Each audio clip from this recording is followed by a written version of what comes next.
back in to the action. Fun other day of the week. Welcome to the Tuesday edition of Chasing That Paper, presented by VegasInsider.com, representing Pittsburgh Penguins. My team, 5 Stanley Cup championships in my lifetime. Meanwhile, the Toronto Maple Leafs can't get out of the first round. Okay, coming off a 3-2 day yesterday, so a little bit of profit. We'll look for a whole lot of profit today. Light night in sports. As far as the NBA and NHL is concerned, at least, just 6 combined games through the 2 leagues. Jam-packed nights for each of them, though. Tomorrow, so 4 total picks, 2 for each league. Before we get into the picks, so guys, do me a favor. If you're watching on YouTube right now, right down there, there's a like button. Somewhere's beside it, maybe right underneath it, there's a subscribe button as well. Do me a favor. Give those a little click here. All right, let me get my notes up here so I can get nice and organized. All right, let's get right into the action here, guys. We're going to start things off in beautiful Philadelphia, where the shorthanded Sixers are playing host to the Brooklyn Nets. I absolutely love the Nets here. Coming in at -8. All right, so let's dig into this one. No Embiid, no Maxey, no Harden for the Philadelphia 76ers. In this one, we're going to get a big dose of Tobias Harris tonight. Meanwhile, this is as stable as the Nets roster has been all damn season long. KD and Simmons healthy. Kyrie Irving is back and behaving for now. And this Brooklyn defense, pretty damn good. The Sixers could be in a lot of trouble offensively. The Nets have been playing great defense since Jacques Vaughn took over as head coach. During that span, they ranked 2nd in opponent EFG shooting percentage, 4th in points allowed, and 2nd in points allowed in the paint. So maybe not a lot of easy ones for Philadelphia here tonight. And I view this as a great team-building opportunity for the Nets. So in a lot of cases, a game like this versus a skeleton crew that the 76ers are putting out there tonight, it might be an opportunity for a team to take its foot off the gas, but that will not be the case tonight because Ben Simmons is making his return to Philadelphia, where I'm sure thousands will be in attendance with the sole intention of heckling him. Now, Simmons has been playing better lately, to be fair. I know we like to pick on the guy, but he's been playing pretty good, likely earning some respect in that locker room, so I'm sure they'll want to shut the crowd up and back their boy tonight. It is worth noting, last time Brooklyn played in Philadelphia, it was hot on the heels of the Harden for Simmons deal. The Nets went on to beat the living shit out of the 76ers by 29 points in that game. It's also worth noting the Nets, 4 double-digit wins on the month already. I think they make it 5 here tonight. Okay, moving on to my favorite player prop of the night. We can have an absolutely beautiful spot to take advantage of here. Give me Dylan Brooks of the Memphis Grizzlies to go over 22.5 points, coming in at -120. So he played his first game the other night without both Ja Morant and Bane in the lineup. And what did he do? Well, the Grizzlies didn't have a whole lot of offensive players to lean on. So he had 30 shots in that game. 18 more than any of his teammates. Expect for them to lean on him heavily again tonight because there's not a whole lot of guys they can lean on with their best 2 offensive players out of the lineup. He's going to have a great opportunity versus the Sacramento Kings. Playing good offensively, but not defensively. One of the worst defenses in the league, 29th in opponent EFG shooting percentage, 26 in points allowed over the last 10 games. Like some easy ones on the inside. He averages about 7.5 points in the paint per game. The Kings 29th in points allowed in the paint for the last 10 games. So give me Dylan Brooks to go over his point total there tonight. Next up, we move to the ice. Big game going on in Montreal. Les Canadiens playing host to the Buffalo Sabers. I'm going to take the visiting team, the Sabers, coming in here at -110. You dig into the analytics. Yeah, both of these teams stink, but guess what? Buffalo is better. Take a look at expected goals for percentage. Buffalo is 7.77% better than Montreal. And I'd argue that the Sabres have been having some bad luck here lately. Pretty bad losing streak they're on right now. But check this out. Second most goals allowed over the last 10 games. However, they come in ranked 15th in expected goals allowed in this span. So the bounce is not going the right defensively. Montreal, however, they're having some good luck. 10th in goals for, but 28th in expected goals for in that 10-game sample size. And I think this looks like a pretty good spot for the Sabres power play. One area where they're actually pretty good. Top 10 in both power play goals and power play percentage. Montreal is 7th in penalty minutes this season. So look for the Sabres to capitalize on the man advantage and hopefully pick up the W. Stop the bleeding tonight in beautiful Montreal, Quebec, Canada. Next up, we go out to the West Coast, sunny Los Angeles.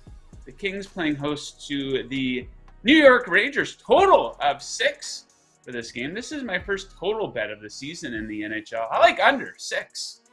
Coming in at minus 115. You take a look at each of these teams. Pretty low-scoring games for them lately. 5 or fewer goals in 4 straight games for the Rangers. 5 or fewer in 5 of 7 for the LA Kings.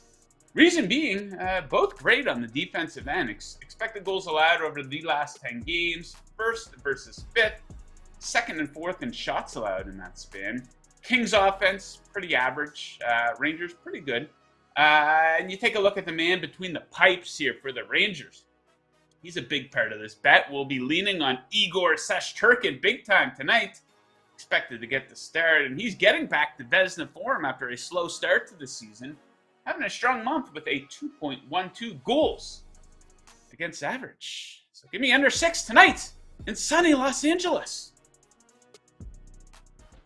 All right, 4 total picks, and when I fly solo, we get you in and out fairly quickly. Guys, if you're looking to back any of these bets, I highly recommend placing your action over at BetMGM. Let me tell you a little bit about them. Kick off your day of sports betting with the king of sportsbooks. Sign up with BetMGM using bonus code VIBONUS. Your first wager is risk-free up to $1,000. That's VIBONUS. All one word, no spaces, and your first wager is risk-free up to $1,000. Visit BetMGM.com for terms and conditions. You must be 21 or older. BetMGM, the king of sportsbooks. Bang! Bang! It's good! Yeah, we really got to upgrade the sound effects budget here at Pigs in That Paper. Okay, guys. I got to thinking the other day, watching a lot of the great football that we saw on Thursday night, Sunday, Monday Night Football. Well, not really great. Last night, we hit on that Cardinals under on their team total, 16.5. But I got to thinking, outside of Joe Burrow, basically all the good QBs in the league, the majority of them, were anything but sure things. A lot of these guys weren't highly touted coming into their drafts. It's actually quite remarkable when you look at all the best quarterbacks in the league and the position that they were in coming in to the drafts and coming into the league. So let's rip through the list here. And I think it's a pretty indicative that people don't know what the hell they're doing when it comes to evaluating quarterback talent coming into the NFL. So let's rip through the list here quickly. Of course, the best quarterback in the league, the favorite to win the MVP, Patrick Mahomes. He's going to end his career as one of the greatest of all time at the position. He was picked 10th in his draft. Of course, Mitch Trubisky was the first quarterback off the board in that draft, with the Bears trading up to pick him 2nd overall. You take a look at the guy who's 2nd on the odds board right now, Jalen Hurts. He was drafted 53rd in his draft, 27 spots behind the great Jordan Love. And the Eagles were absolutely crucified for taking Jalen Hurts in the draft. Even their fans were, they've walked that back quite a bit. But, despite his dual threat ability being on display for 4 great years in college, they got heavily criticized for that. He went 53rd. You take a look at Josh Allen. A lot of people would make an argument that he's the best quarterback in the league. Maybe not over the past month, but overall, pretty damn good. He went after Baker Mayfield and Sam Darnold, who probably won't even be in the league here in a couple of years. How about the 5th quarterback off the board in that draft, Lamar Jackson? The last pick of the first round, 22 picks after Josh Rosen. What about Dak Prescott? I know he's not everybody's cup of tea, but he's a top 15 quarterback in the league. He was drafted 135th in 2016 after the likes of Connor Cook, Cody Kessler, Jacoby Brissett, Christian Hackenberg, Paxton Lynch, and of course Goff and Wentz, who went 1 and 2 in that draft. You know, I know he's not elite by any means, but the 8th quarterback off the board in that draft. What about Russell Wilson? I know he's a complete and total joke now, but let's be fair. The guy's had a great career. He's going to the Hall of Fame. He went 75th back in 2012 after Brock Osweiler and Brandon Whedon. Brandon Whedon, good job, Browns. Kirk Cousins, by the way, went 102nd in that draft. You know, let me take a look at some of the old guys here. What about Aaron Rodgers? Yeah, falling off a bit this season, but one of the all-time greats. There's no doubt about that. Famously waiting in the draft room back in 2005. He went off the board at 24th after many players who went on to do absolutely nothing in the NFL. Then the greatest example of all time, Tom Brady, goes 199th in the draft. The greatest champion that team sports has ever seen. 6 quarterbacks went ahead of him. The most notable ones being Chad Pennington and Mark Bulger went ahead of Tom Brady in the draft. And yeah, there's a lot of examples of, all-time greats going number 1 overall. John Elway and Peyton Manning come to mind. But you also have the likes of Tim Couch. Good job, Browns. David Carr, Jamarcus Russell, Sam Bradford, Jameis Winston, Jared Goff, Baker Mayfield, Kyler Murray. Yeah, there's still time for Kyler Murray, but all those guys, pretty big bust for the most part. Number 2 overall, we've seen the likes of Ryan Leaf, Marcus Mariota. Bit of a journeyman quarterback. You know, people will stick up for him, but he's a journeyman quarterback at this point of his life. Carson Wentz, another journeyman. Mitch Trubisky, another journeyman. Zach Wilson, destined to be another journeyman.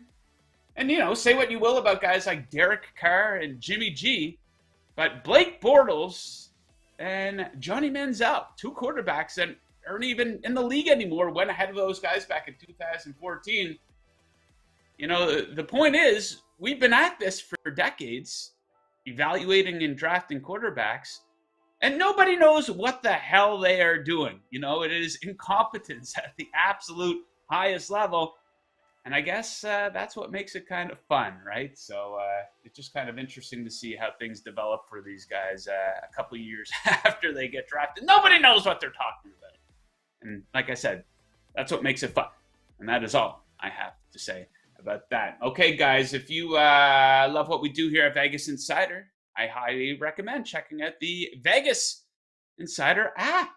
We've got up-to-date, easy-to-navigate odds for every major sport. We have all our latest shows, best bet videos, and podcasts, props, trends, features, news, all on the Vegas Insider app. Download the Vegas Insider app right now on Apple and Android. Bet better with the Vegas Insider app. Indeed. All right. Just looking at the live chat right now. Randy Sari, is Kings -2 a trap? No, I don't think it's a trap. The Kings are playing really well, guys. Especially, they're one of the best offensive teams in the NBA. Their defense stinks, but I don't know if Memphis is going to be able to take advantage of that, because it looks like Ja Morant's going to be out again. If he does play, he might be limited, and Desmond Bane is out as well. So yeah, I think they were +2 last night. So you missed the boat on any type of closing line value on that one. So yeah, I don't mind the Kings in that spot. I don't think I'm going to personally bet it though. I like that Brooks over 22 and a half. Okay, let's take a look at some viewer picks, and we'll get you guys on your way here. Just a couple of submissions from you fellas. Tito, if we can get on that, please. Our guy Cody Wells. He's taking the under 129.5 in the Northern Illinois Sam Houston game. I'm not going to name off all those stats, but I'll take his word for it. Worth looking into. Yeah, so we wish our guy Cody good luck with that one. And yeah, I think this one's a little low. I was surprised that this is his number. Kevin Huerter, 20.5 PRA, points, rebounds, and assists. He's averaging 23 on the year and 24.6 over his last 5 games. He's averaging 3.7 threes per game. Memphis is 3-point defense 24th in the league. Yeah, that should be a very fast-paced game. Call me hole in one. Check that guy out. He's submitted here before. So, yeah, that looks like a good look. It looks like a good night for player props and fantasy. That Kings-Grizzlies game here, guys. So that's it. In and out in about 13 minutes. Once again, if you're watching on YouTube, do me a favor. Hit the like button. Hit the subscribe button. Get the numbers up here at Vegas Insider, where we do have a lot coming up, especially tomorrow on Chasing That Paper. I'm going to be off for the holiday there on Thursday and on Friday, so we're going to be doing a mega NFL betting show. Ian McMillan will be joining me, ripping through our best selections for the Thursday night football games, then our best bets for the Sunday NFL games. So make sure you tune in to check that out. 11 Eastern, 9 in the West, or is that 8 in the West? I don't know my time zones and math. All right, guys. Thank you very much for watching. Good luck with your bets tonight, unless, of course, you are fading me. And as always, keep chasing that paper. Woo!